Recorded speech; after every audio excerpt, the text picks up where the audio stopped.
fucked up here. There we go.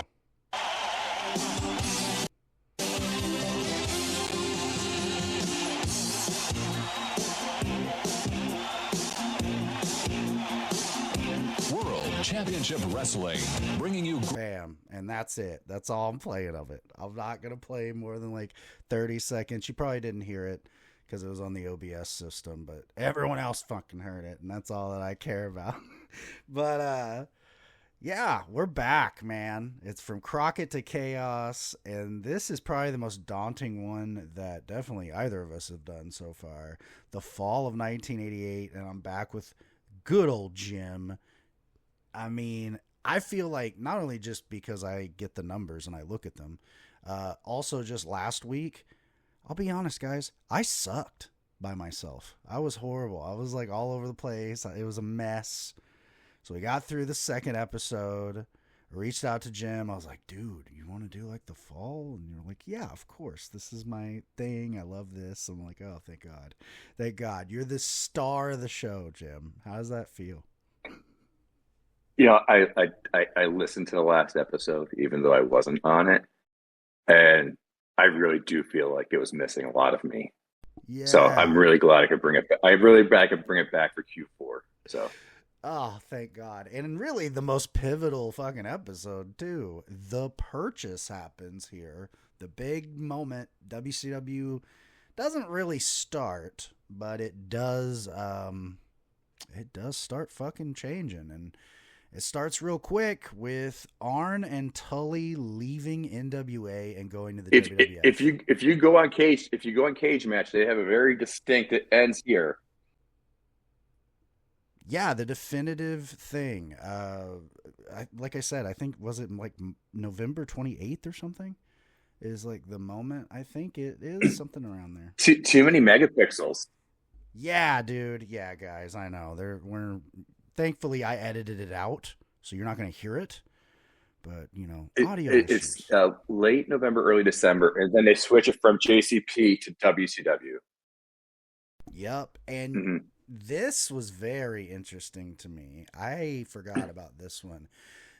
When they buy it, which I know we're jumping ahead a little bit, but it is very pertinent. The name of the entity that bought Jim Crockett, I had no idea. It was not just Turner itself. The Universal Wrestling Corporation. How about that one? That was bizarre to me when I was looking into it.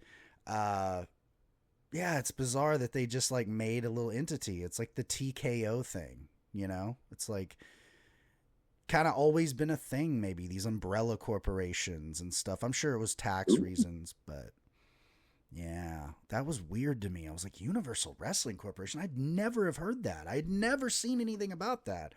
So it was interesting that was technically who bought it. And obviously we all know it was a Turner, puppet corporation, but that was a fun little tidbit. But yeah, I mean, and you do start finally seeing it on the TVs. You know what I mean? It definitely has more of a bare bones. And I know you noticed it. If I noticed it, how many shows felt like the same show? I literally got in a loop. It was like October of Jim Crockett in 88 is literally the same show, just pressed every week. It was bizarre to me. It was literally just, these are our main heels, our main faces, and then we just throw whatever jobber against them. Every single match, like every single Ron Simmons match, felt like me playing a wrestling video game on super easy mode. He's just pounding fools until their energy bars out, and then he pins them. Like it was, every episode was the same. It was just monotony. Yeah, it was. And anything interesting that did happen happened off camera at a live event, and then they'll tell us about it. Yeah. And that was kind of, it was not a TV product. It was a live event product, and the TV was just like, oh, okay. Yeah. Oh, yeah. And it's also very odd that around this time they start running like big, like actual arena shows for TVs. That was like, oh God, you could see where it was going for 89 because, the studio shit just totally ends up getting phased out. And it's just arena shows like WWF was doing taped. And it's like, it just didn't feel like Jim Crockett. It was like, am I watching like Mid-South? What is this? This feels weird. Yeah, I mean, I to be of the time, if I can use a Bon Jovi quote, sometimes you tell the Jim Crockett promote the Mike Rotunda match by the jobber that he beats, Yeah. and just every week some jobber gets a TV title match, and every other guy in the locker room is just sitting there cool with it. I don't know, it's weird. How about the Rick Steiner proxy championship defenses they did? I swear to God, I thought I saw the same match twice, and it wasn't. It was by the end it felt very Clockwork Orange. I had my eyes open, they're torturing me, giving me more Ric Flair and Jim Cornette promos where they're just saying the same thing over and over, but nothing at all. I can see. I started timing. There you go. Yeah. Oh, me too, because I was clipping. I was doing the little clips, right? And I put them on social media when I just see something really crazy, egregious. I swear to God, the average Flair promo, about 2.5 minutes. There you go. I mean, I timed one exactly 4 minutes. So they must have said, Rick, we need you to fill 4 minutes. Yeah. And he filled 4 minutes with, woo! Let me tell you something. And the bottom line is, and like it or don't like it, it's just the same 10 lines over and just flipped around. I will say this. It is very obvious when you watch Flair at this time, because you think about he would have been breaking in. Steve Austin was a huge mark for Flair because he definitely ripped off Bottom Line from him. A lot of his little sayings. And I mean, he's literally, the famous picture, just like with Shawn, of him with the blonde hair and college and shit. Everyone knows that Steve was a huge mark for Flair. Everybody was. But also, the internet did him a lot of favors in a way, at least when he was on top, because if it would have been around, everybody would be like, this guy just cuts the same fucking promo. And granted, I understand that's the time, right? Because the old timers, and I get it, are always very quick to be like, listen, you can't judge it on that. And they're dead right, because this is a whole different world.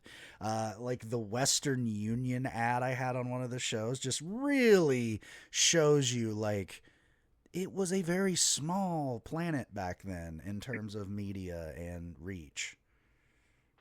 Another thing with Starcade, as they're kind of pimping it, it's explaining to people how to order it. Yeah. How to contact your cable company, and you've got to tell them you want this, because before this was more of the big screen TV. You go to an arena and they're playing it on a screen. Yeah. And now as they're getting it into your home, Jim Ross trying to explain to you how to do technical stuff is fascinating to me, because I can't picture that man can program a VCR, but he's telling you how to call into your pay-per-view provider. Yeah. But I mean, going back to the original point, I guess, this is why I love doing these with you, though, because I love the stream. I'm like an old Kerouac guy. You know what I mean? Stream of consciousness is fuck yeah, right? I mean, hey, we're just sitting around hanging out. But honestly, I feel like you can also measure the real decline of Crockett with Arn and Tully leaving. They do the great thing with Midnights to get them off the belts, and it was great. And then we get into, obviously, we can follow this up with them and the Road Warriors, which was, oh my God, that was unbelievable. That was the diamond so far of these fucking trek. You said, it was like going to the gulag sometimes watching these shows, man, and especially in a row. But man, when you get in on some Midnight shit, you get on some good Road Warrior shit, that was good. But Arn and Tully leaving, I can't imagine what that was like as a fan. I feel like you probably were like, wait, what? And that's the thing, because things don't get explained to you well. So you don't really understand, okay, the four horsemen are still the four horsemen. There's three of them, maybe two and a half of them. There's still it was very confusing of what's happening. Whether it's Barbarian and Warlord leaving as well, which is another huge hit to the tag division. Yeah. I don't know any other departures that really happened during this time. Those two tag teams really they're in top feuds, and just it's gone. And so they had to rejigger the division, and let's make the Road Warriors heel, which is just funny because they're just badasses anyways. I think I said it last time, and it's just you just love them. One thing I do want to make sure we mention Yeah. regarding the Road Warriors, that multiple time WWE Tag Team Champions, NWA, AWA, New Japan, all that, but they're also a 7-time Spam Slam of the Week winner, and Nice. I don't see that mentioned anywhere in their Wikipedia. So I'm going to get some work done later. You know what? The next clip that I put up of the Road Warriors, because I feel like there's gonna be a lot of them because they're finally hitting their stride, and we also the infamous Dusty angle is coming up where I'm at, so I'm definitely gonna post that. I will put on there and tag you. Making a point to say 7-time Spam Slam winner. What a great name! I mean, it's just it was. It's just, I mean, they were probably so excited when they got that Spam sponsorship. Like when that Spam money started hitting, Oh, wow. Yeah. That catering was insane. Yeah. Insane. So much Hawaiian food. So much Spam. Fucking amazing. But yeah, and that is the thing too. And I did get a lot of criticism on the YouTube. And you know what? I'm glad, because it shows that people are watching. A lot of older fans, and I do see a definite divide with like Gen X versus a lot of other wrestling fans. Like, it was I think because kayfabe was still the norm for that time, there are people that really hang on to this shit. And if you don't tell it in a genuine way from like the perspective of the fan, they get really mad, because there was a couple of people that were like, you didn't live it, you don't get it. Yeah, and they were like, they weren't mean, but they were just like, hey, and you'll love this. The one fucking point of contention actually was apparently a lot of people were all about Ronnie Garvin as world champion. Apparently. Wow. I know. Shit. I missed that world. Okay. Maybe the weekly TVs, lay that out, and I'm playing with the idea that once we get through fucking WCW's entire fucking history, which, God, that's about evergreen, but let's be real, there might come a day then we're gonna go backwards. I do definitely want to go back, to some shit. I got a lot of I can attempt to live through the Ronnie Garvin era again and see if my mind changes. I'm just telling you, as a 12-year-old boy or whatever it was, dude, that shit didn't make sense to me. But yeah, the old heads, I accept it. I'm Gen X. I get we love the shit we grew up on. Yeah, and like again, I would consider myself like an elder millennial, I guess, because I was born in '89. So it's a different perspective. Like, people have to remember the internet really wasn't a thing at all for me till I was like 6. So it's still, I'm a boomer about a lot of fucking tech shit. I'll be honest. I mean, this show is a great example of that. And anything I've ever done. But, I get it too, because I get really weird. That's what started this show, right? Like, I get really defensive of like early 90s WCW, because everyone just throws it aside and they're like, well, until Nitro. And I'm like, fuck you. Rick Rude was dope. Vader in his prime was dope. Like, I get it, because, I didn't have the internet back then either. And I think the main feeling is the feeling that you are alone with this product, right? Because back then, wrestling was big in the 80s. I know that, but like, it wasn't as easy to digest. There wasn't a lot of tapes out there, like. Yeah, I mean, and I really do want to say the way that I consumed this Q4 of '88 is not a way I would recommend anybody consume it. Me either. Maybe, yeah, every Saturday watching it for an hour, maybe it'll be cool. But yeah, man, you just watch that back to back, and it is just punishing. Yeah. It's just, but you know what, man? No Al Perez. Like, Al Perez was like there for like the first like week or two, and I don't think I saw him in any matches like after October. And I miss my boy Al Perez. Dude, you know what? Al Perez, terrible promo, right? Like, even 2 seconds of him talking, you're like, oh my God, why'd they do this? And Gary Hart always like cuts him off. He's like, you're right, Gary, you're right. And he's like, yeah, so baby. And so like, but as a wrestler, it's like, for the time, I'm like, dude, he's a hell of a hand, as they would say. He was a hell of a hand. And hey, he fucking was doing an angle with Dusty. I mean, clearly they had some things planned for him, but apparently his ego and shit was kind of bad. And who knows? Is that what? See, that's the hard thing for me watching this stuff as well. Is just because you go down the rabbit hole, and we were talking about the Windhams. We didn't talk much between pods because I want to keep shit fresh for the pod. But you go down the rabbit holes of some of these people, and it's just so much tragedy. There's a tag team of overweight gentlemen that you may not have encountered yet, the Commandos. Yeah. I think they debut early November, maybe. It's just two large gentlemen, and like the one literally dies in 1994. Fuck. And it's just it's just sad. Like this guy, I'm like watching the guy and saying, "Oh, he's going to be dead in 4 years from a heart attack or something." It's just it's very brutal. Watching and following up on some of the wrestling from this time. Well, that's the thing, people also have to remember, and, those of us that lived in those times or adjacent times, the world was very different. You could get away with shit, I'll put it that way, and people knew you could get away with shit, so they just did for so long, and, whether it was like, who knows why that guy passed away, right? But most of the wrestler deaths, let's be honest, are drug related, and you can see as well when you watch this stuff, like it's funny in a way when you see a guy that's clearly jacked up on cocaine, right? It's funny. But then you got to go, oh, right, Hawk, he fucking died from this shit. Whoa. That's kind of not funny now. Because there was a promo at one point where Hawk's just going. And Paul and Animal have a moment where they look. And this is like right before they turn heel. And you could just see it, man. Their faces. They're like genuinely like, what is he fucking doing, man? Are we going to have to like figure this out?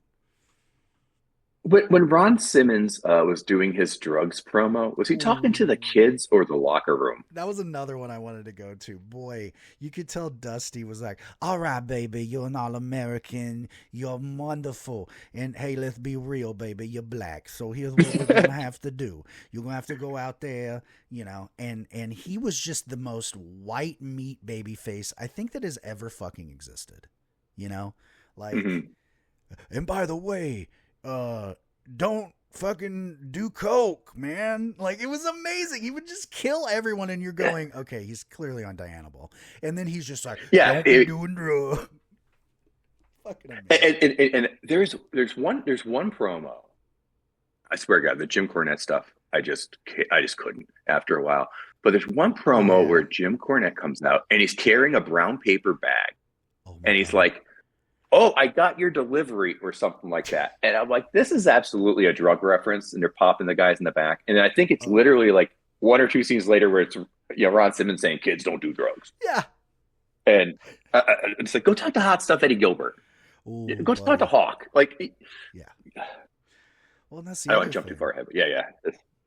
Oh, no, it's pretty adjacent because that's the beauty of this stuff, too.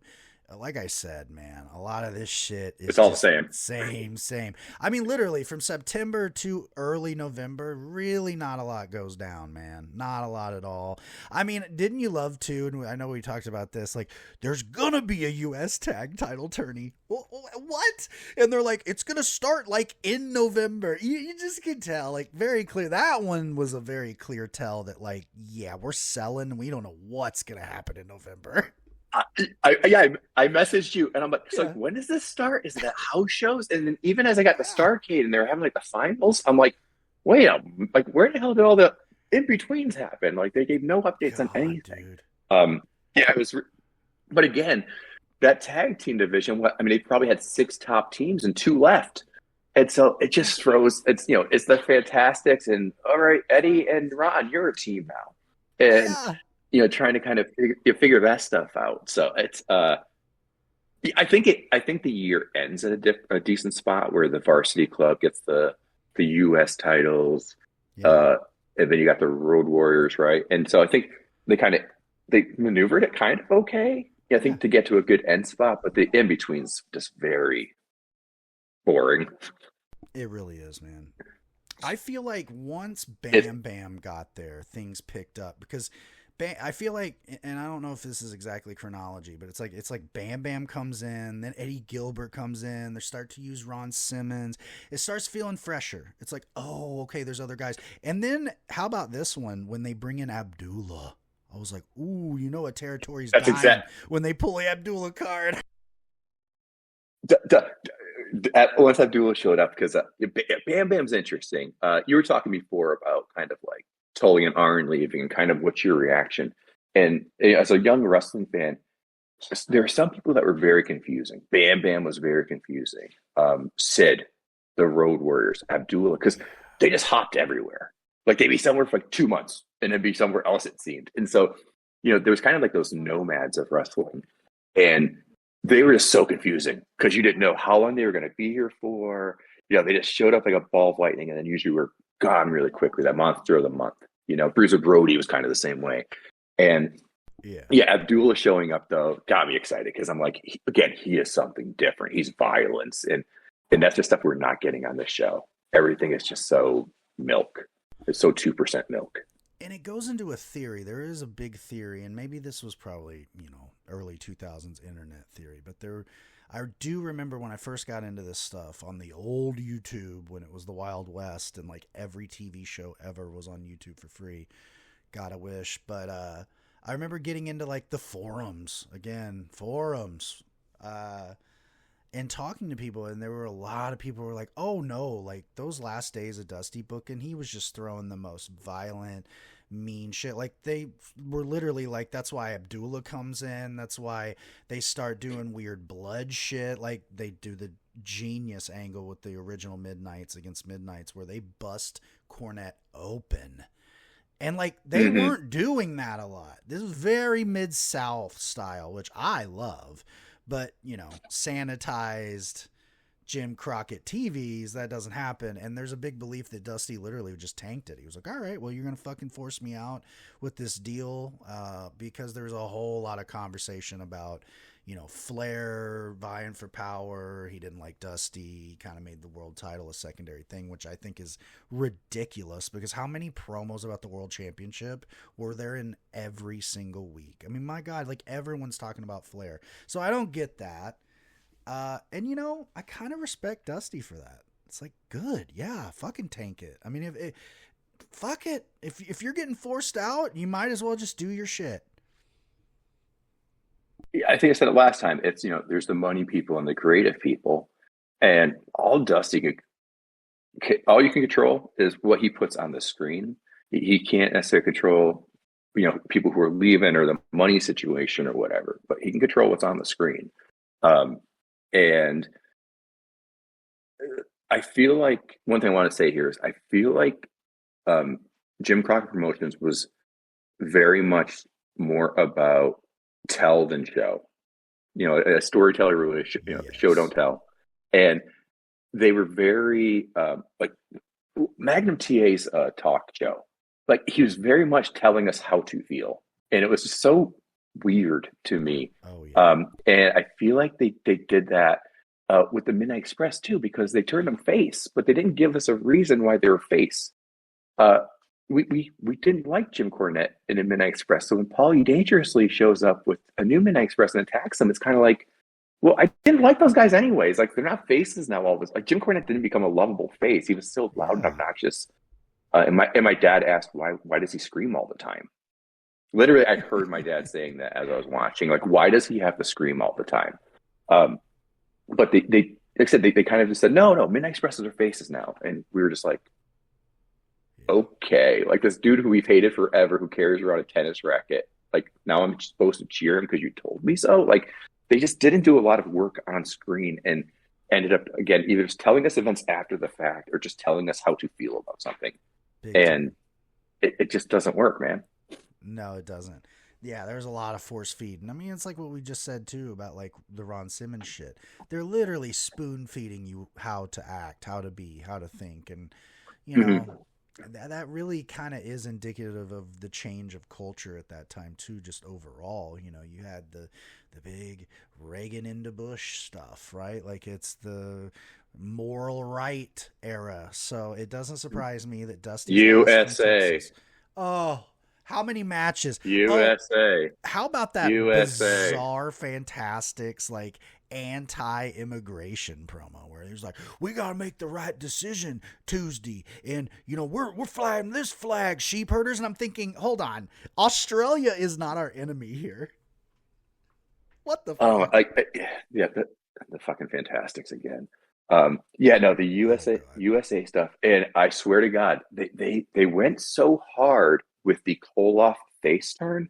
I literally had to go like and see when the fall of the Soviet Union happened The because I next just felt year. like they were just jumping it. Yeah, it was like the next year. I'm like, oh Yeah. my God, Jim Crockett Promotions predicted the fall of the wall or something. But it was just wild because they leaned in it so hard. I just like, oh, Yeah. it must have happened already. And no, man, still the Russians were still the bad guys at that time. So uh, yeah, it was just a really weird jump. The Russians assassins. I know you're very excited about their work. Oh fuck. Like I've already said on past episodes, I love that Paul Jones is the shittiest manager in history. Like I love that's basically his gimmick at this point. So bad. And I love that he like downgraded so hard from Powers of Pain down to the fucking Russian assassins. And I was gonna look it up, but like let's be honest, it's the Russian assassins. Is it that important? I was gonna look up who the fuck these guys are. They were clearly green Oh, as I did. grass. Oh my god, please tell me, because they are awful. You literally don't know. So that's the thing. Like they're gonna. I think the thing was like they're gonna unmask if they lost, and I Yeah. was like, okay, well, let's see. Like, but it's literally gonna be they take out the mask, and it's gonna be like the Scooby Doo thing where it's like, oh, we don't know who this dude even is.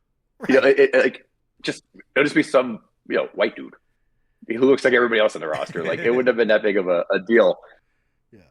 Like yeah, so they really went strong with masked jobbers during this period too. I feel like I didn't see them as much beforehand, but here it was like almost every show. I don't know if they're just recycling talent because George South can only wrestle so many times before he becomes like the menace.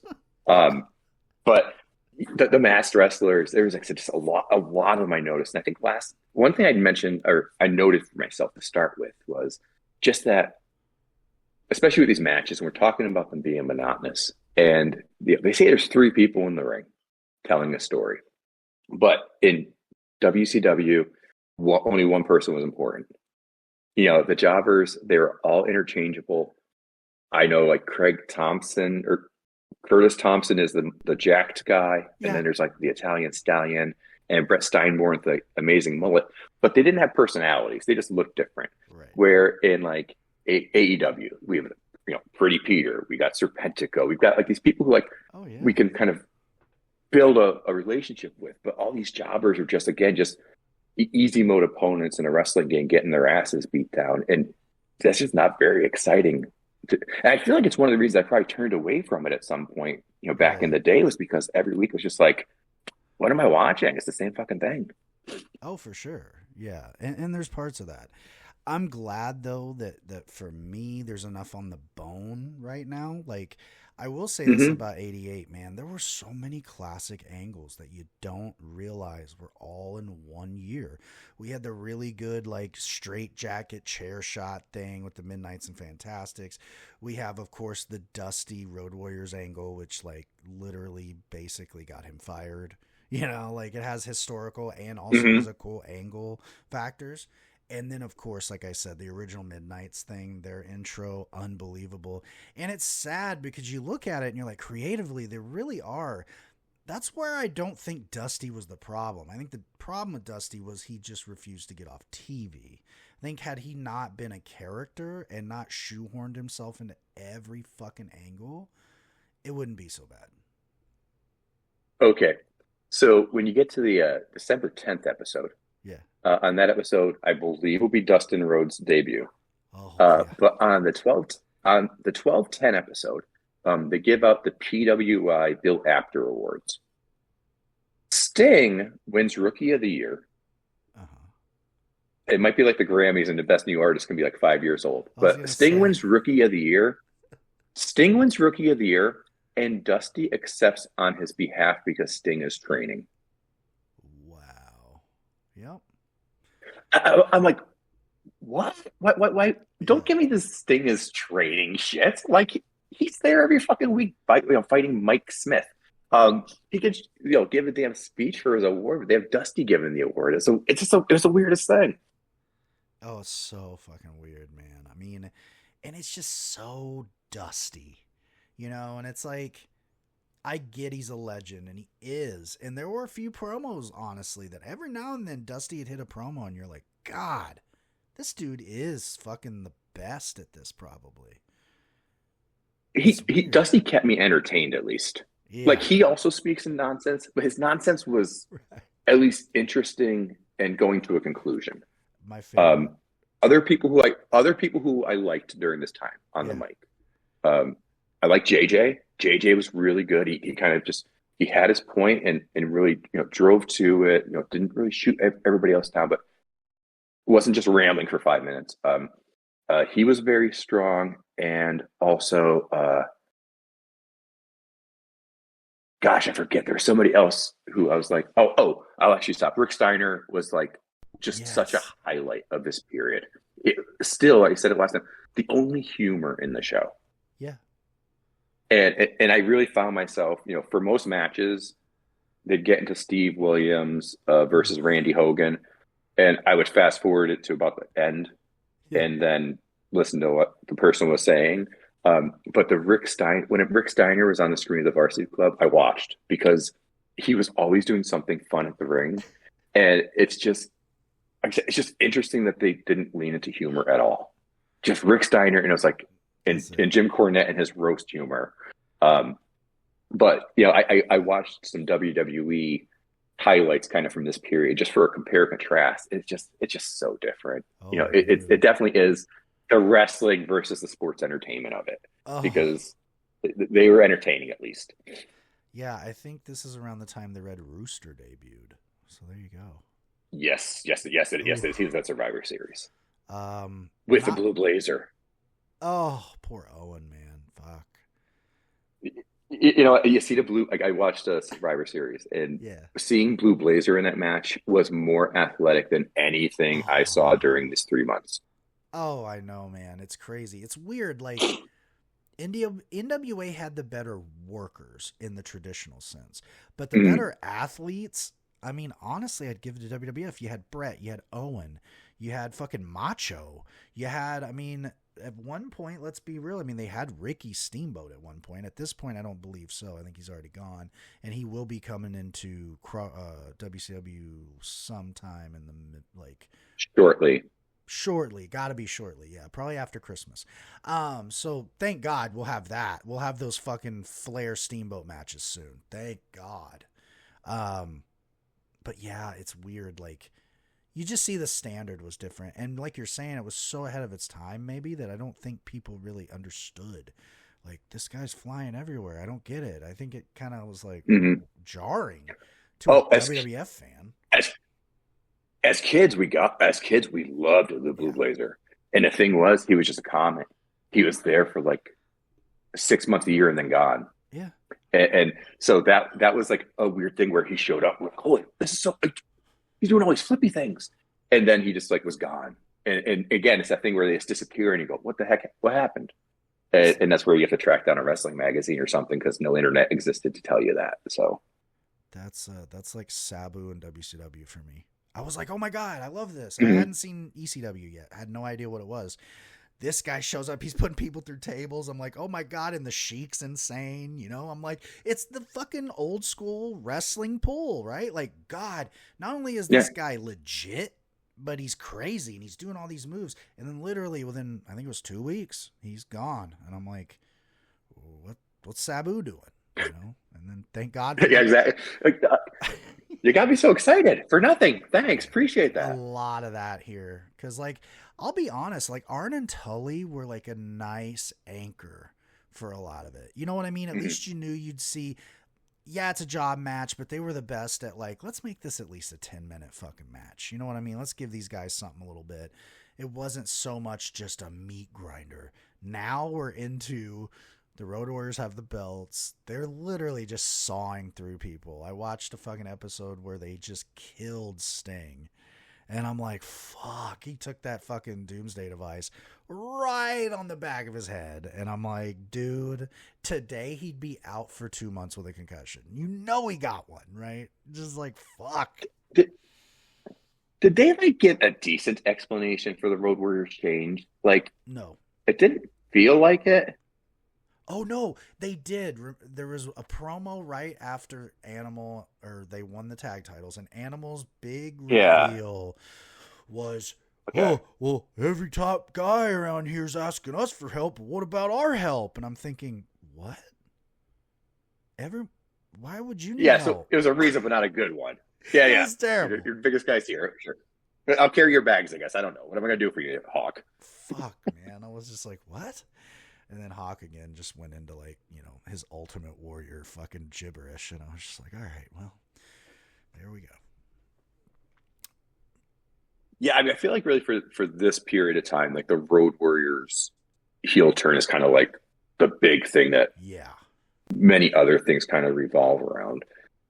Rick doesn't seem very involved with much until kind of Lex at the end. It's just like things just get very drawn out, and it's like Barry and Rick tagging for a while as the four horsemen of two. Um, so yeah, it gets a little weird, I think, with the focus, but Yeah. the Road Warriors are an excellent center for everything to revolve around there, I think. I agree. This is an interesting little thing. So it's hard to get concrete, like real fucking news from Yes. this time, right? So the really only source, Mhm. and I'm kind of up and down with this guy, is Dave Meltzer. So from one of the November issues, this is a very interesting thing. So this is November. We are 5 weeks away in this issue from Starcade. He says it's a total mess. This is what the idea was of what they're doing. Now, again, you got to remember he does talk to wrestlers. Of course, it's the 80s. They're probably working him, but this is where the infamous Flair Rick Steiner world title thing starts to be discussed. He literally says it straight up. That is the plan right now. Flair Rick Steiner for the world title. Then this is interesting, which they were leading to this next one, which doesn't happen. I don't believe. Road Warriors against Sting and Luger. That might have actually happened on Starcade. Did that actually happen on Starcade? I don't remember. That's where it gets foggy. I don't know.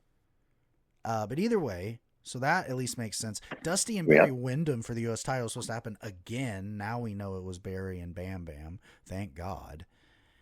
And apparently it's all because of the fucking fallout to this fucking merger. And that's the whole idea, is that Dusty just wants the belt off Flair, like a power move. And I don't think at this time Dusty's aware. This is us at Starcade. It was Sting and Dusty versus the Road Warriors, There you go. So which it of course just got ended in disqualification. Of course. Yeah. Oh god, Of what's course. the other one? My god. We get spoiled by AEW. We get like a DQ finish every second quarter of a year. And in fucking Jim Crockett, like twice in a show, you'll get some crazy DQ. But the point is, there is so much chaos right now. And like you said, it's very disjointed. It makes sense. The focus is off. You got Dusty and Flair fighting for power here. And I still don't understand, did Flair just think JJ was going to book? I still don't know what his contingency would even be. It's like, you're not booking Flair. We saw what Flair booking was. It was shitty 1994. So I don't know. It's a weird time. I mean, and we're seeing it now. I think what really opened my eyes is I was like, this is literally just TKO in WWE. Like, a fucking company bought an IP because the famous thing is straight up Ted told them, I want it. But that's kind of what TKO was. They wanted all the combat sports. They want this umbrella thing. And they don't know what the fuck they're going to do. And that's exactly what we're seeing with early WCW here. I mean, WCW began and ended in complete fucking chaos. Complete just disarray. They had no idea what to do. Mm-hmm. And I don't think TKO does either. I mean, look at what this fucking WrestleMania shit was, guys.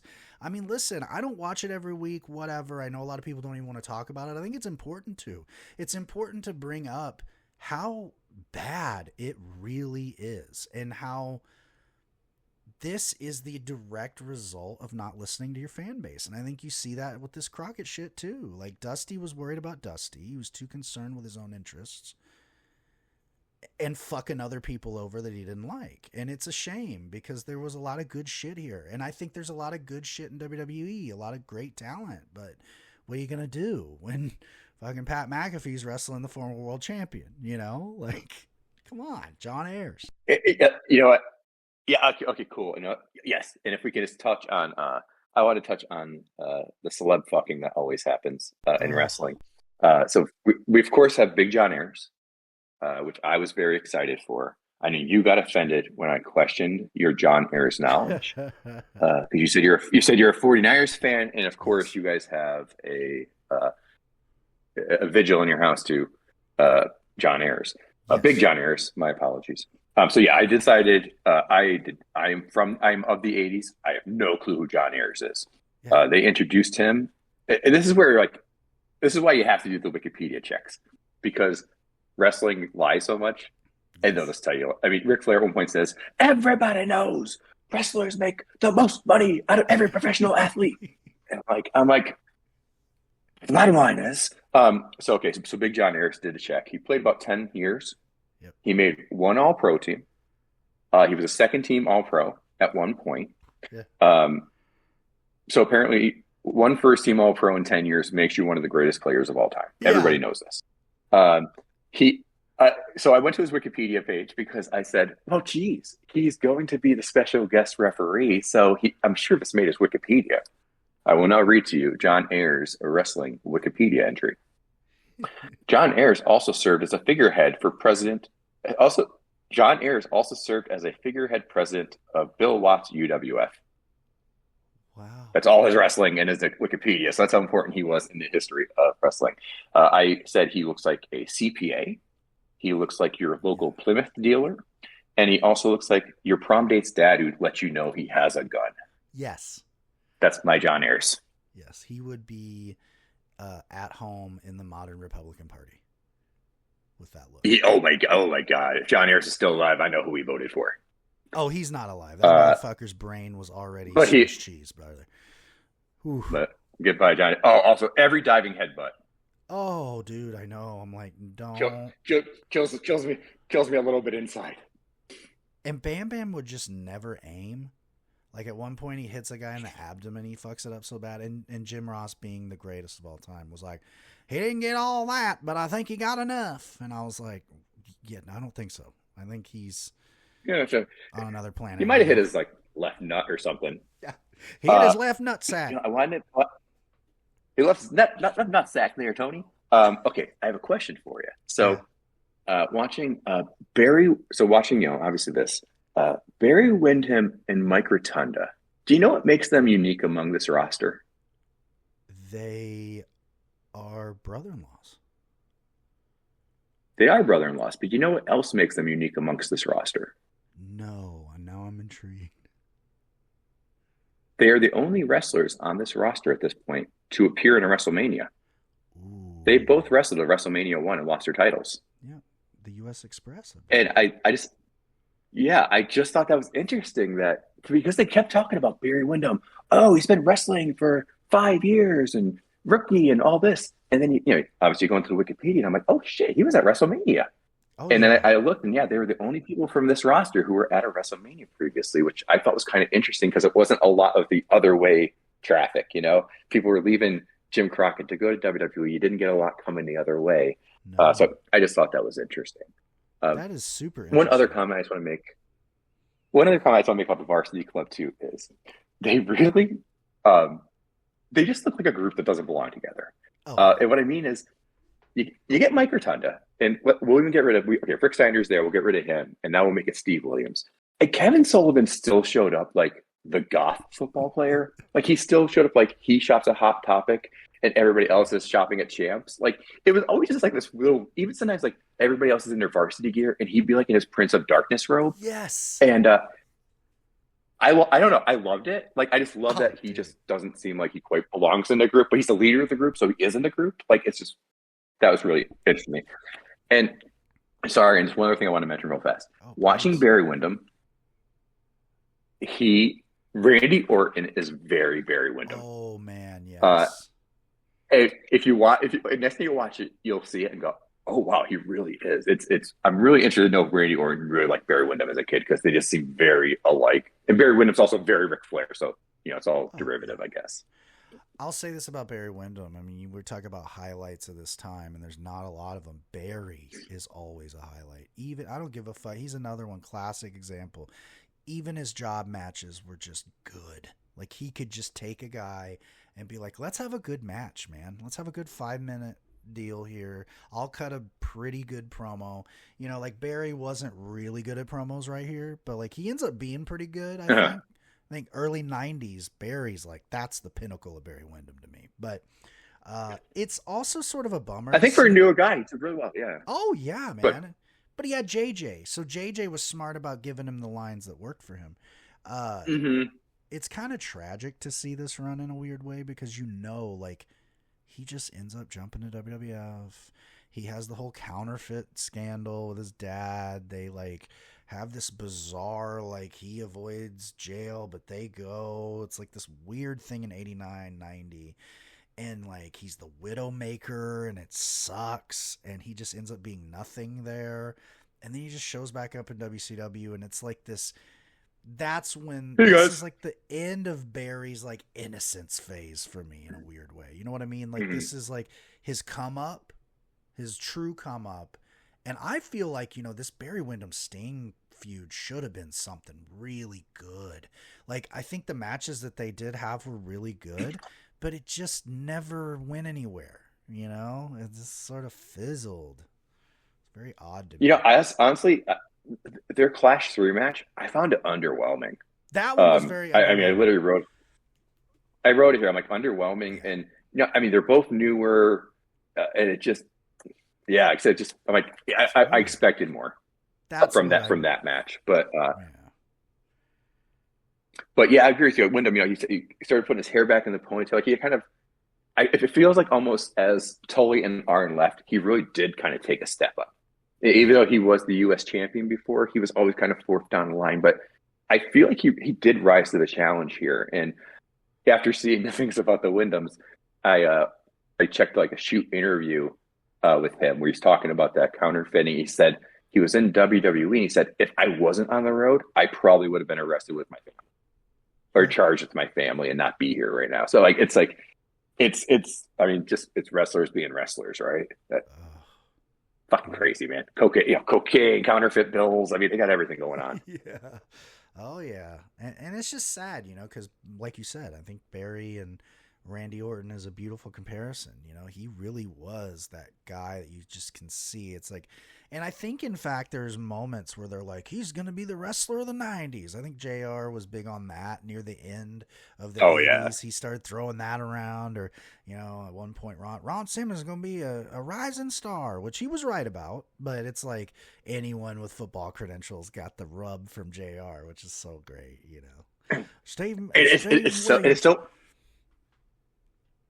It's so awkward hearing them talk around race when it comes to like Ron Simmons and JYD later.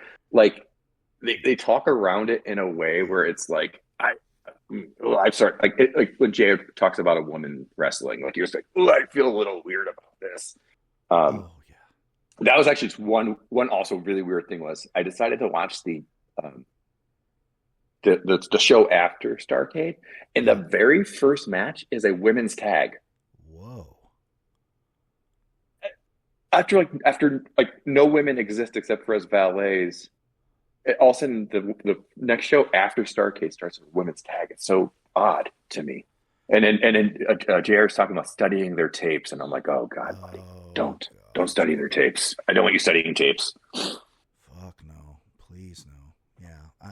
You're right. You know, it's that classic, I don't see color thing. And you're like, yeah, that's the problem, you know? Like, yeah, exactly.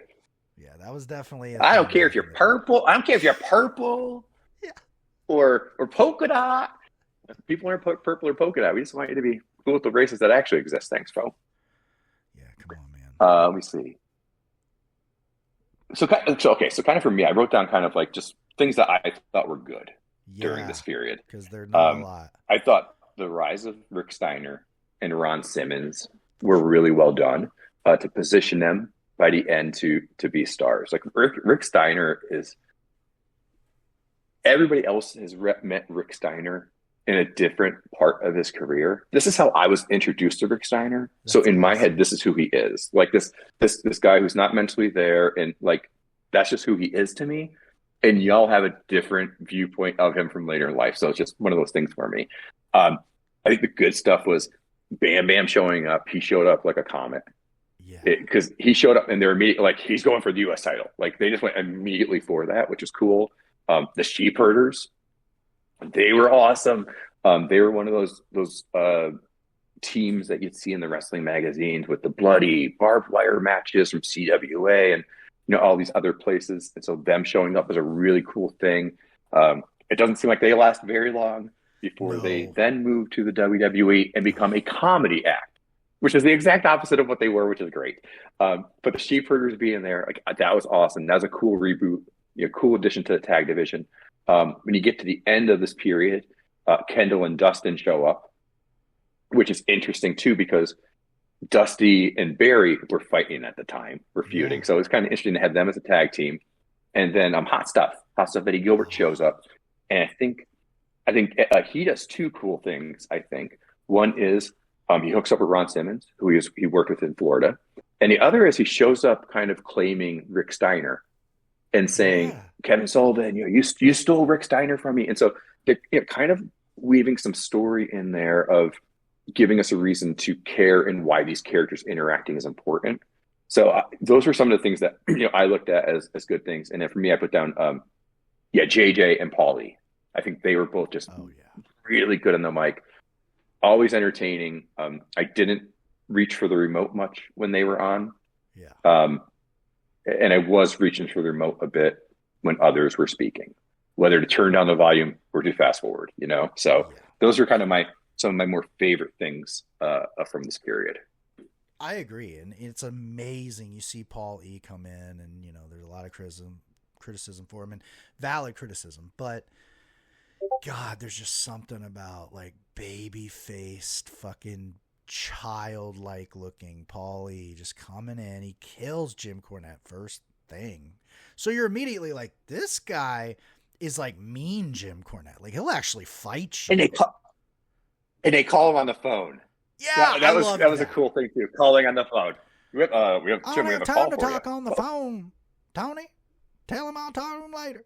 But dude, amazing. And then his first promo in, he's like, we came to you guys with the original Midnight Express, and you didn't want us. You already have Bobby Eaton and Stan Lane and Jim Cornette. Well, now, and I was like, dude, this guy right off the bat, just, like Bam Bam was in the ring, was Paulie as a character. Just boom, you got it immediately. Like, used car salesman, shyster, New York piece of shit. It works perfect in the South.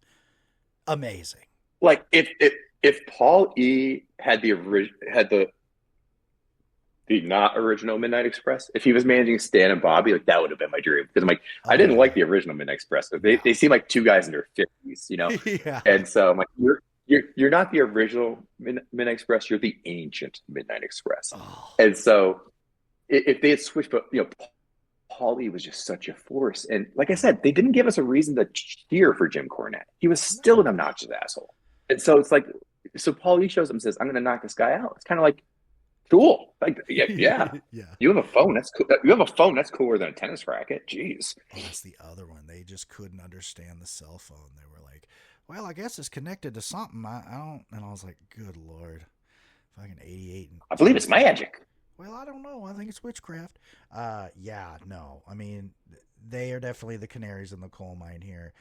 And finally, we've done it. We are at the beginning of WCW. And it's crazy to think that, for one, WCW happens like right before Starrcade.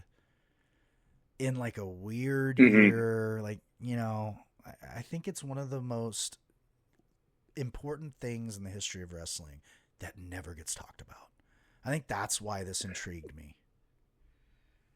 As you're watching the shows, like, nothing really visually changes for you. No. There's nothing like, it's a new era. Oh, hey, it's this, it's that. It just, hey, here's another Mike Rotunda match. They really lucked out with that, if you think about it. Because now, even when nothing happens, there's this weird pressure on companies like, change it up, make the look different, push this guy. Because it's constant instant gratification now. Whereas then they were so fortunate to be in the 80s. It's pre-internet. That need for different, it wasn't really there outside of like kids. You know what I mean? Kids always are getting bored. Like even I was like, I love Diesel, but fuck him. You know what I mean? Let's get the belt on someone else. So it's nice that they were like, hey, why fuck with it that much? Obviously Dusty leaves, but like, let's just keep stopgap booking. I know that the whole thing is Jim Crockett Jr. actually takes over booking at some point during this time before George Scott shows up, who is, he's not great. And the only thing that saved that fucker was the Flair Steamboat shit. But yes, we're getting a little bit ahead of ourselves. It is kind of funny though that, and Jim Crockett famous quote on that too is what you're saying. I'm good at like coast booking. I can keep things that are here going. So clearly Dusty set up the original. All the good shit we just saw was Dusty's last shit, right? So Jim Crockett was very lucky to have that. So he just sort of coasted it. And you see that with Starrcade and shit. I think that's probably Dusty's last show actually. But, you know, a little after that, I mean, you just said there's a women's tag. Like, what the fuck? You know, he probably just asked whoever in the locker room, like, who we got? Like, what are we doing? And they're like, oh, we got these broads here. You know, let's be honest. And he was like, great, put them in the ring. You know, like, definitely gets to Carney levels that are maximum with that shit. The one other thing I think is really missing, I mean, I can't state it again, but just the fact that WWE is a TV product and Jim Crockett Promotions seems to be more of a touring product. But I think one thing that also the announce table being pretty much a face-face dynamic. It provides no tension during the show at all, and there's nobody to have the heels point of view. And so, you know, I noticed it immediately going over to the WWE side on like Survivor Series. You hear Vince McMahon and Jesse Ventura doing commentary, and they're, you know, back and forth at each other all night. You know, AEW, we love it with, you know, Nigel and Tony. And even when it's like Tony, Taz, and Excalibur, they're all just busting Tony's balls. Right. But with this announce table, there's no tension there. It's weird. Everything is just like, yeah, we all agree. We all agree this guy's an asshole. We all like this guy. I just got to play football once. And so there's just, as a TV product, it's just not, again, the match isn't engaging and the announcing isn't engaging. So there's just nothing there to hold your attention or make you want to come back for next week. I mean, even though I guess I probably did back in the day, but just to see the same exact thing again. So I just think that was just something that stood out to me too, was just kind of the announcing for it to be Tony and JR. It was just so nothing because everybody's just in agreement. Yeah. You know, it doesn't make for an interesting show. They definitely, I think the main issue with that was very much like you can see Dusty's mentality is, you know, give the people my creative. And I think that's probably his thinking, right? Like it's harder for his creative to be just fully thrown out there with a heel guy that's kind of beating against the baby faces, because Dusty's always going to think as a babyface. So that's definitely the difference here, right? Like you have the heels killing baby faces, whereas in WWF it's all Hogan. It's all, you know, the heels that get heat, they get heat to lose to Hogan or Macho at this point. But either way, so that makes a lot of sense. And obviously, I mean, WWF got it right. I mean, we got to admit that, right? Like every fucking announce team going forward was that way, including WCW. Finally, they end up like bringing in Paul E. I'm very excited to get to those shows where it's like Paul E. on commentary, Cornette on commentary, where he's not like a manager. So he's actually like more of the straight commentator. So.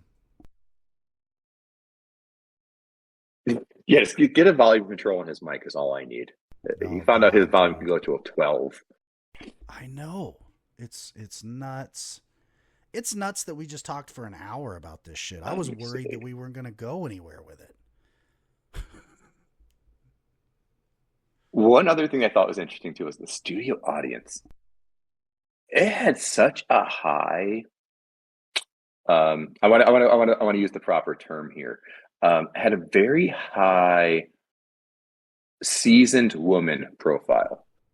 There is a Oh, lot of women in there. Like I felt like in their 50s or 60s, like just sitting in the front row of a wrestling show, and just it's just not how you kind of see it anymore. But yeah, there's some things where it seemed like they were doing like a knitting circle yeah. sometimes in the audience. It was just a very the studio audience, a very interesting crowd there. I really wonder how long they sat there for those tapings each week. If it was just an hour, or if they taped like 3 hours worth, or what? Because God, that would have been maybe definitely made me miss AEW Dynamite or AEW Dark.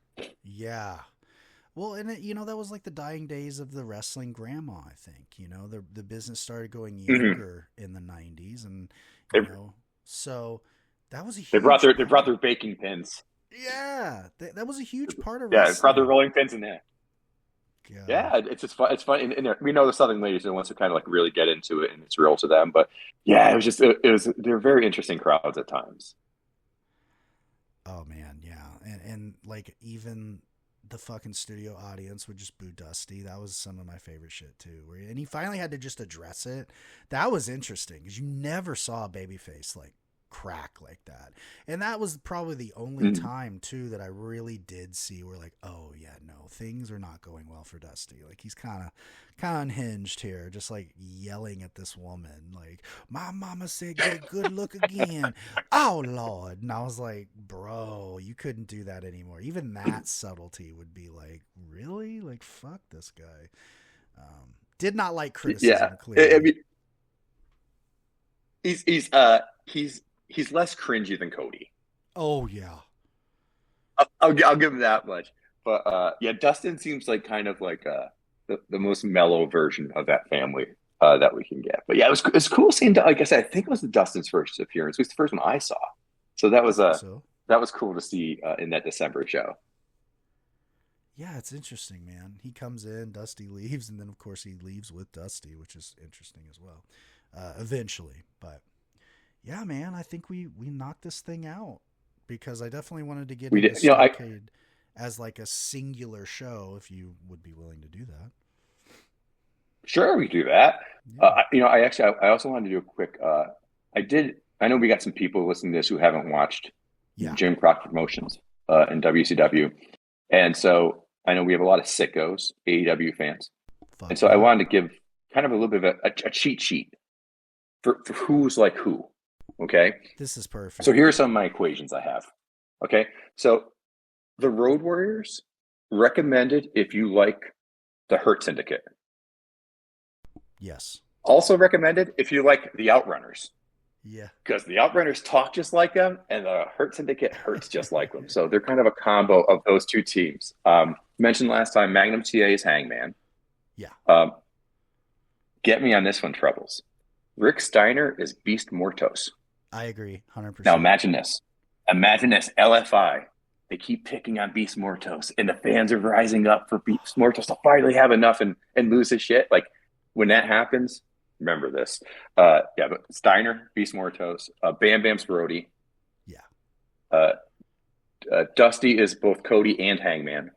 yeah, Fantastics are varsity athletes. yeah. Uh, Sting is Darby and OC kind of. Ivan Koloff is Mark Briscoe and Jay Lethal, kind of like that vet dude. And then Lex Luger's Wardlow. That's what I got so far. Yes. Nah, I think those are all dead on.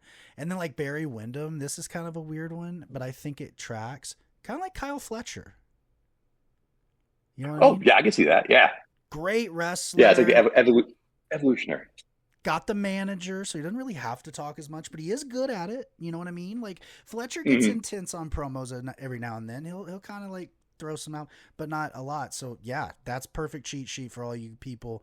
And I mean, there's a lot of them. Yeah. Let's be honest. I mean, very few people have like Hmm. dove into this fucking realm because there's a lot of turds. But yeah, Yeah. that's all I have. I don't know. You got any more? No, But it was yeah. oh It's just 13 weeks of same old. But yeah, it was. But there's a couple gems in there. Not many, but there's quite a few yeah, if you know where to look. Uh, Rick Steiner definitely check out. Road Warriors always check out. yep, Hmm, definitely maybe a few agree. other things. I don't know, but it's Yeah. it's it's desperate times. But don't worry, we're coming up on Ivan Koloff stuff. That and not only that, but 89, I believe, is when the Steiners form fully. We got some good shit coming. Doom is going to happen within the next few months. I'm excited. Yeah, I'm excited for the Scott Steiner, Rick Steiner tag. I'm like, that's cool. But like, this is my Rick Steiner is this one, and Rick Steiner is also Perry Saturn. Yeah. 10 years later, basically, kind of the same character as well. So very, very accurate. Yeah, and yep, WCW. Oh, Troubles. Yes. I had a story from last time. I said I had a funny story, and I still have it. So after we recorded last time, I went on Threads, and I was like, "Oh, I better follow you, make sure I follow you so I can see when we post." And I couldn't find you, and then I went and I looked. I had you blocked. Whoa! On Threads, and so you can't ask me why, because I don't know. I'm a fast. I am a fast blocker. I did catch my number. It's about 6,800 people blocked. I'm almost at 6,900 people blocked. So I don't want you to feel too special. But I had you blocked for some reason. So I unblocked you. I made a change to that, but I thought that was kind of funny. I'm a fucking dick. I get it. But I'm finally starting to abuse that block button, man. Because God, Threads, some of you people out there on Threads, you need to really just get a life, buddy. Holy shit, dude, man! I've really been liking the Blue Sky world. It's been nice with the lists that the WrestleJoy people have put together. So it makes it a lot easier to go. This is just my feed, and it's just shit I care about and opinions I care about. So that's the best part, man. And the best part of this show is hanging out with you, number one, Jim, but also, I feel like the importance of this is really educating people. Like, I thought it was important, your cheat sheet thing, because it's like, that's why I wanted to do this. I want people to see the other side of wrestling that doesn't get talked about because, well, it's old and there's nothing there. No, there's a lot there. If you're willing to look at it with the right lens and realize, hey, listen, it's not going to be Young Bucks, work rate yet. But, once we get into 89, 90 and on, we're getting close. We've got some great wrestling. And during this period that we're looking at here, this Q3, we have Clash 3 in September, Clash 4 in December, season's beatings of 2 weeks before Starrcade, and then I think there's another little event in there somewhere too. I might be wrong. I might have been mistaking it with the U.S. tag tournament that never happened, I guess. Right, yeah. I don't know. There's a lot going on. They really stacked the deck. They definitely wanted to be more is better. We know WWF's kicking our ass, but oh well. Yeah, so. Yeah, I mean, at least if you check out the pay-per-views or the special events, Clash 3, Clash 4, Starrcade 88. Gosh, I feel like there's one other one that happened too. If you catch those, you'll kind of be caught up in the stories without having to clockwork board yourself during the weekly programming. I don't recommend that. It was very painful. I even sent Jim a picture of me at work. Full disclosure, watching Oliver Humpeldean. Starrcade does have a shark cage, so I mean I don't want to throw just shark cage. Yeah, I mean it's there. Getting their money's worth. Oh, you know what? That should be the tagline anytime they do a shark cage thing. Shark cage, it's there. We already paid for it. It's rusted out. Just man, we've beat this fucking subject into powder. We've put over Rick Steiner about 83 times. Hell yeah, we did. I put over Barry Windham personally. Yeah, no, we didn't expect that. Not in this economy, but here we are. Exactly. But Rick Steiner's a highlight for me. He was the kids loved, the crowd just loved him. He walked out with his little hand puppet talking to people. It's good stuff. Makes you realize if there's a best of Rick Steiner 88 on YouTube, watch that. Yes, and definitely. I mean, he has a great match with that guy Curtis Thompson. That is the jacked jobber guy. Really good match. I was like, fuck. Curtis Thompson was jacked. Yeah. That's he was just the jacked. He's like Curtis Thompson, jacked jobber. He knew where to get the Diana ball. I'll tell you. I bet he was probably. He was the source in the locker room. So that's all claims made during this call are made in jest and not to be legally prohibited. Thank you. Void in Nebraska. We apologize, Curtis, if you are still living. Sorry, Curtis. We hope. We're sure it's all natural, bro. Yeah, for sure. Like John Cena. Yeah, I mean, dude, this is a blast. I really want to do this regularly with you, honestly. If that can work out, let's fucking do it, man. We'll figure out. I'm non-revenue generating, so I have time in my hands. Nice. All right, man, I'll talk to you, Troubles. All right, brother. Have a good one, man.